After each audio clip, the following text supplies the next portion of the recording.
3-member team of paranormal investigators, including the level-headed leader Mark, skeptical but curious journalist Emma, and technical expert Leo, arrive at the outskirts of Anjikuni Lake. With daylight slipping away, they make camp under the dimming sky. Despite the reassurance of modern equipment and communication devices, an unsettling silence envelops them, as if the very landscape itself is holding its breath. The night draws them in with a chilling promise of discovery as snow begins to fall, erasing the little evidence of human touch that remains. Their first exploration of Anjikuni Village reveals an eerie stillness. Houses stand abandoned. Doors creak as they open into silent rooms where clothing hangs in wardrobes and food remains upon tables, untouched by time. The absence of life is stark against the backdrop of a frozen earth. Mark, Emma, and Leo document their findings with increasing unease. Leo notices a strange set of footprints leading into the forest, but they abruptly vanish, swallowed by the undisturbed snow. Nightfall approaches, and a feeling of being watched begins to gnaw at them as the cold grows sharper. As they settle into one of the abandoned cabins for the night, unease claws at their minds. The howling wind lashes against wooden walls, a cacophony that echoes isolation. Emma dreams of shadowy figures whispering ancient songs, their voices a haunting lullaby. She awakens in a cold sweat, her heartbeat thrumming in her ears, and tells Mark of her vision. Meanwhile, Leo's equipment begins to malfunction, screens glitching with static. He swears he hears a phantom voice on the radio, crackling with an urgency that chills him to the bone, extracting fractured messages from the icy wind. Emma's growing obsession with her dreams haunting song leads her to uncover local legends. As she delves into books left behind, she reads about ancient spirits and the Inuit concept of Torngat, the great spirits of the northern lands. The stories suggest these beings can take people away, leaving no trace. Skeptical but intrigued, the trio becomes increasingly aware of the village's oppressive atmosphere. Unseen eyes seem to track their every move.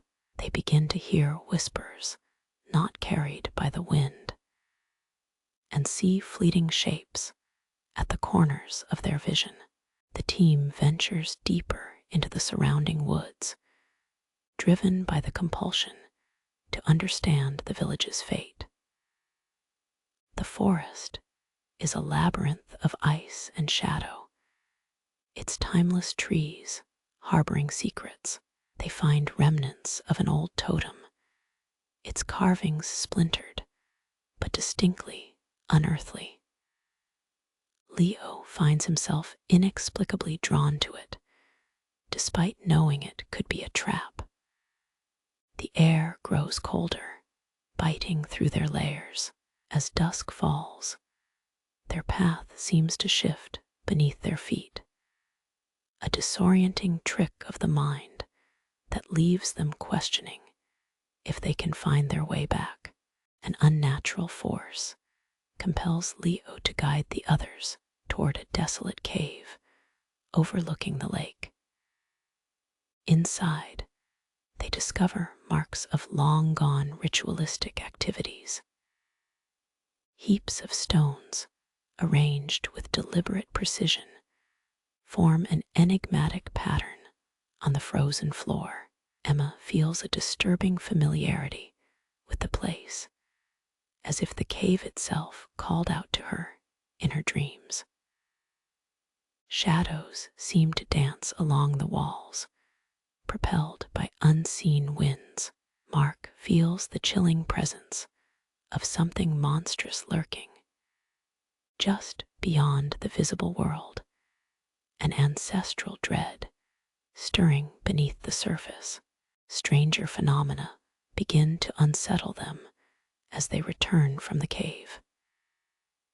Inexplicable noises echo through the village: laughter, weeping, chants in a language they cannot understand.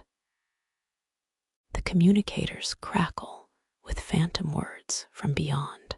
Leo is convinced he's being followed by a shadow only he can see, while Emma believes she hears ancient songs calling her.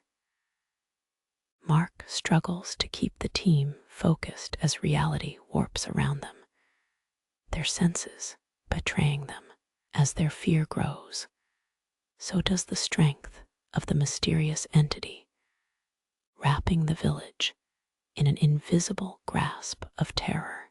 Reluctantly, they decide to conduct a final night in the village, hoping fresh eyes in the daylight might reveal obvious answers they've overlooked. As night descends, it fills every nook and cranny with a suffocating dread. Emma is again visited by the haunting figures from her dreams, now clearer, more detailed, inviting her to join them. Leo faces the shadow, now an echo of his own reflection, taunting him with dark revelations of his inner fears.